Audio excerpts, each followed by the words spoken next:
Hey everybody, it's John from our Hodgepodge Homestead. Hey, I've been wanting to do something for a really long time, and today is the day it's going to happen.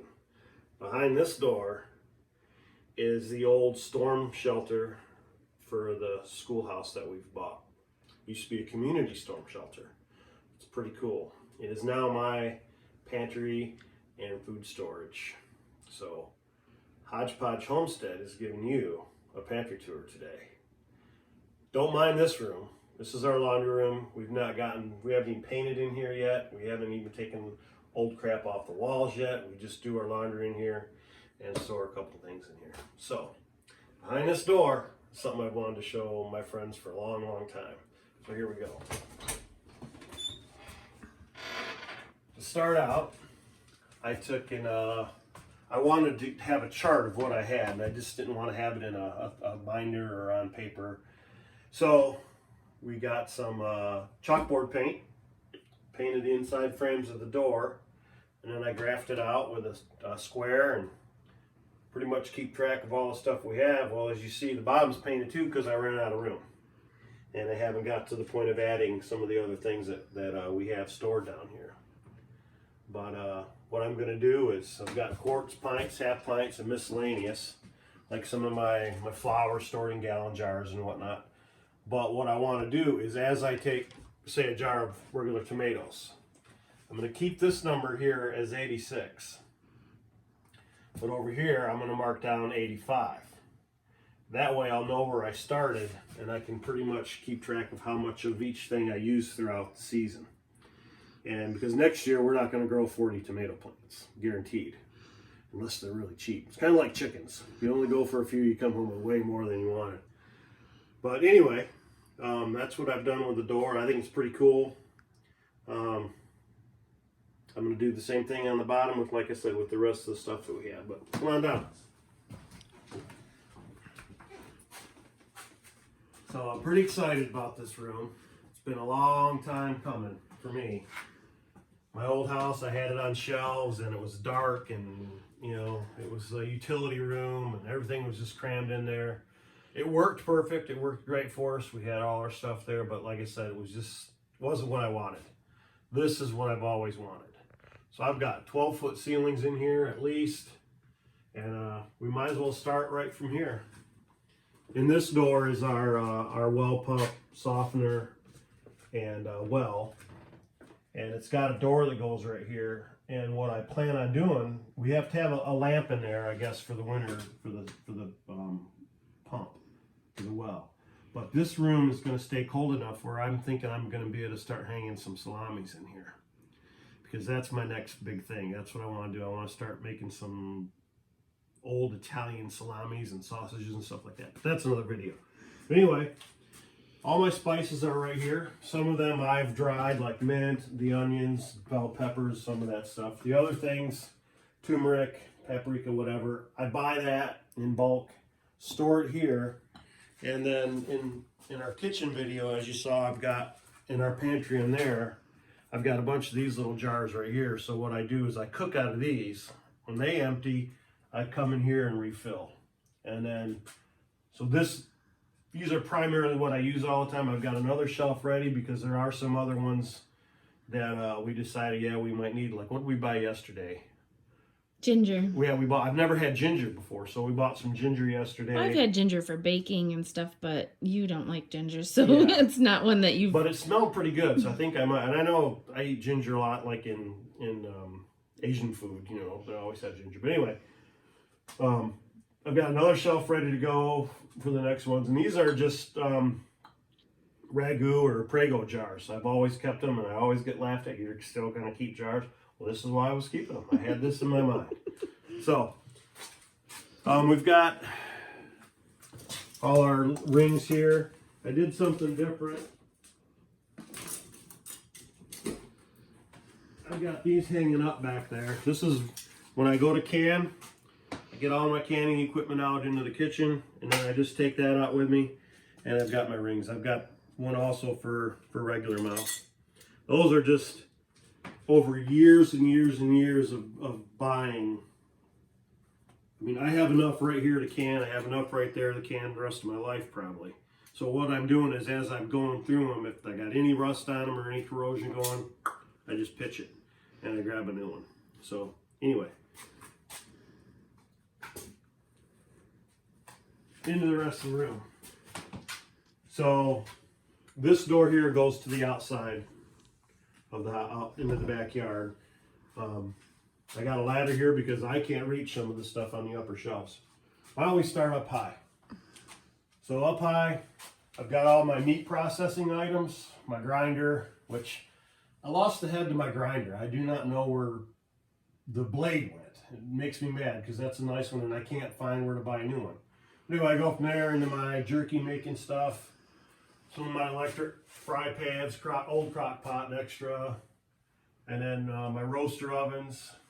Come down to here and we've got, you know, my pressure canners. These three, this one's from Heather's Grandma Campbell, and these are from my sister-in-law's mom. And I need to get parts for all three of these. And this year, of course, you couldn't get parts, so they're on hold to get working. And I think I've got an issue with a couple of the weights on them. They don't belong to those, so I have to figure that out too. But my old Bandy here, my American canner, and my very first one, the Presto, they work great. But it's great when you can have 4 of them going, because I've got a gas stove and I've got a Camp Chef stove that I can on also. So when we come around, I've got my water bath canners or my stock pots and all my lids. And then I go into my lamp oils, my lamps in case we lose power. And then some Wagner roasters. I just really love these. My water bath canners. And then we go into, you know, Essentials. We are not those people. Yeah, these have been accumulating way over time. we never needed toilet paper when there wasn't any. Yeah. We've always been the type to keep it on hand just in case. It's not hoarding when you're prepping ahead of time. Right. And our goal is to have the paper towels into that corner all the way up. And the same thing with toilet paper. You know, we're not going and buying 10 at a time. We buy 1 at a time when we go grocery shopping. And then I got some of my Dutch ovens up there. The rest of my Dutch ovens are stored outside. I primarily take them camping with us and stuff. And then we've got, you know, some first aid items, some, you know, washcloths, peroxide, all that kind of stuff. This is just, I work off these shelves here. So my canning books, our seeds, my fillet knives. And I picked this up the other day at a little garage sale. It's an old biscuit cutter. Really cool. I thought it was really neat, so I bought it. Kind of just one of those things. Okay. Did you say first aid stuff? Yep, all first aid, band-aids, bandages, that kind of stuff. Toothpaste, extras, ibuprofen. So, then over here on this shelf, this is an old bookshelf we used to have. These are all my lids. We were buying lids way back. Every time I go to Dollar General back in Since February, fall. March, April, I would just pick up a couple, and boy, did it work out good because of the shortage that happened. So I've got regular wide mouth, and then I've got the plastic things because we do a lot of store a lot of stuff dry in my main pantry. And I tell you what, if you guys don't have these things for dry canning, these work really, really good. However, for me, they don't work really good with my Foodsaver. Foodsaver. For some reason, I just don't get a good suction on it. So, yeah. But the needy homesteader here in Michigan, she had an opening, like she opened it up when she got it in the mail. I think Lisa also did one. Lisa Sutton, yeah, Yep. Sutton's Days. But this is a Foodsaver Fresh Saver, and you just take this little rubber part right here, and it fits over that hole, and it works great. I've got a video that I'll show you guys on that here soon. So anyway, like I said, I've got my funnels and everything, and all my jar lifters, and you know, I've got 5 of them. But you go garage sale and you pick them up for cheap. It's always good to have a few extras. And so I didn't grow enough potatoes this year, but I started canning these potatoes back in March when we came back, in April when we got back from our shortened trip, just because I was bored and it was fun to do. I was teaching my brother-in-law how to can, so we did potatoes, we did some carrots, and I go into my peppers, my tomato juice from this year, and for some reason my tomato juice this year turned out real meaty. I don't know what I did different, but it tastes really, really good. It's really sweet. And I've still got, I think, 5 5-gallon jars of tomatoes to do. Buckets. Some are green, or buckets, yeah, 5-gallon buckets. But I've got acorn squash, what is that other squash? Butternut. Butternut. This is butternut, this is acorn. And then tomatoes, this is all tomatoes from this year. Just whole, and then I've got tomatoes from this year stewed. And each one of these are 5 deep. These jars, or shelves, are the shelves that you saw in the previous video of me building them. And they're great. I did end up adding extra shelving. That was because you didn't want the shelves sitting, or the jars sitting Right, on you don't top want of. jars sitting on top of jars. Like here, these are dry canned, and they've got lids on them. We actually have a video on dry canning the rice. This coming out soon. But this, I'm gonna have a shelf built here too. I've got the boards cut out in my barn. I just have to put them in here yet. But I was when I built the shelves, I was gonna see if I could buy the extra shelving. Well, I'm thinking, I paid $100 for each one of these shelves. There's 4 of them, and I'm thinking, okay, if I just buy, the shelving, I'm probably gonna, I should just go buy an extra shelf and just use the shelving, not the ends. But instead, I just saved some money and made them out of plywood. I think a sheet of plywood cost me $40 or something like that, and I had the 2x4s, so good to go there. Okay, then we're going to some other products here. This is some a pickle mix. I got this from the Brats. They kind of got tired of everything being pickled, and we love the pickled stuff, so they gave us a few jars. I think I only got 1 or 2 left. Then canned butter. I've got my coffee started. If the crap ever hits the fan, I'm screwed because that's all the coffee we have. And so I want to quadruple this or even more. And I want to get some whole beans, dry can those, and then have those too on hand. But I've got popcorn, tea. This is all honey back here. And then this year we did, we made a Mullen Tincture. And I did that on July 30th, and it's supposed to go for 90 days, I think. I think it was 8 weeks. Oh, only 8 weeks. Yeah, so it's probably it's good. Probably ready. So I'm gonna have to strain this out and use that for if we get any colds or flus this year. It's good for COVID. Respiratory or ear infections Yeah. and stuff like that. So like I said, we were down here with the rice earlier, and I started 10 for 10. I'd love to store this down here in boxes. However, I've got mice. We live in the country. I mean, you can live in the city and have mice, but the mice will tear into those boxes like I just found this morning. I'm going to have to do something with it around it. We don't have a lot of it, but we do have some. I'm going to have to store it in something other than this because the mouse had chewed into one. I discovered it this morning. So right back there is a trap ready to get the next mouse that comes up for a snack. No more free ramen. Come over here. This is all of my our jams and jellies, and again, a mouse can chew through Jiffy Mix, but a mouse is not going to chew through that. 1 box equals 1/2 pint. You got to pack it in there, but then I put one of those air absorbers in there. Oop, didn't work on that one. I'll have to redo that one, but the other ones are. I wonder why that one didn't hold. I have to cook with that one. But these are pretty cheap, and it's a great thing to have later on down the road. And then I've got some dried meals. We experimented with that a couple years ago. So basically, it's dehydrated everything, freeze-dried meat, and then your noodles. They're okay. They're kind of supposed bland. to be like a hamburger helper type of meal. Right. And then I go to my Amish store and I buy the beans. So I've got pinto, navy, and black beans. Because we love our soups. Soup. Well, I'm getting an echo over here with these pans. But I love to make soups with them. And heck, I did that a couple years ago and I'd hardly put a dent in them. And they're so cheap, easy to use. Come down here under this shelf. And we just got some condiments. We got some canned fruit. I'm really lacking on this part of my storage. as far as canned soups and fruits and all that. But again, I think we got to figure out something with our powders, like our gravy mixes and taco mix and all that, because the mouse is going to chew through here too. So I'm going to have to figure out something to put these in.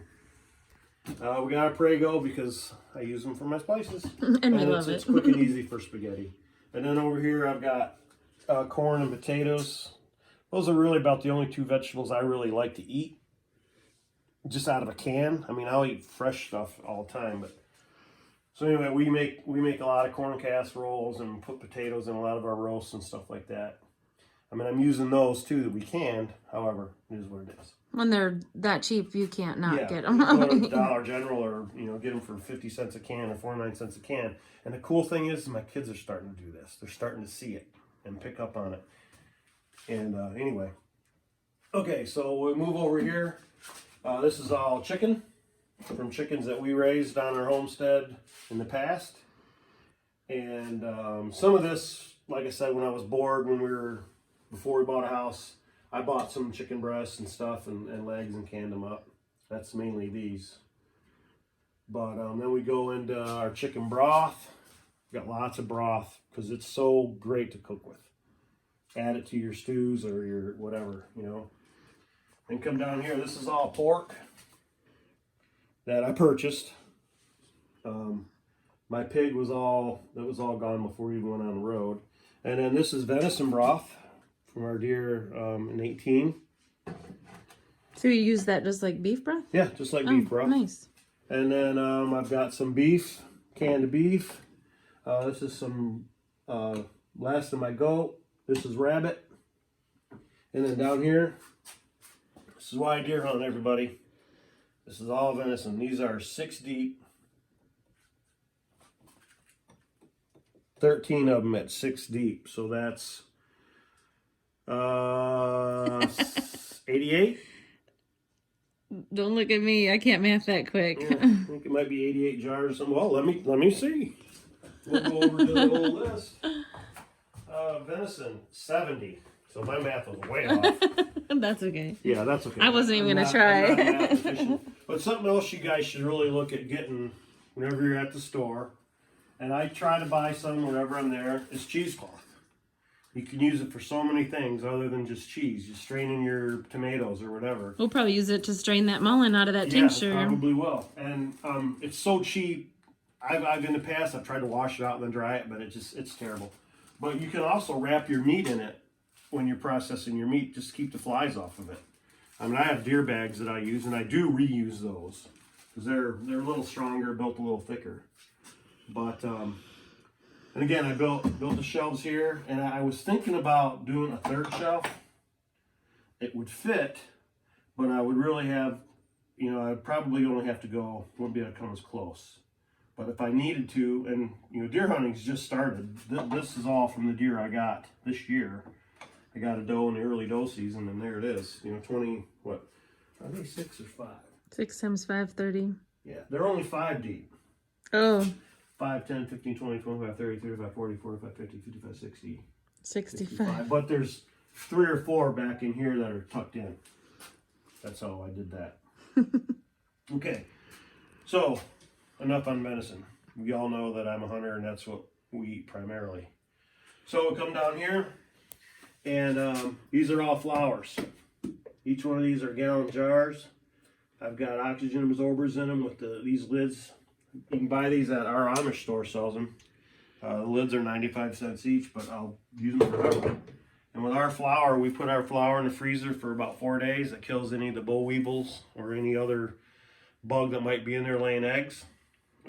So you don't have any surprises.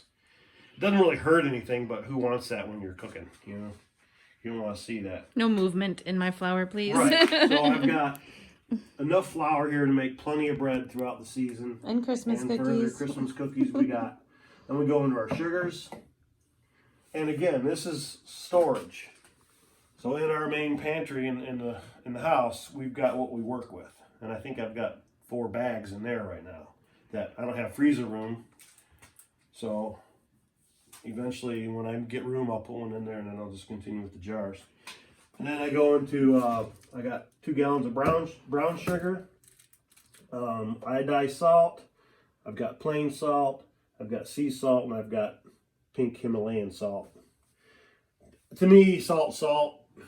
You know, there for a while, everybody had pink Himalayan salt, and it is what it is. You know, if it's there, that's what I'm going to use.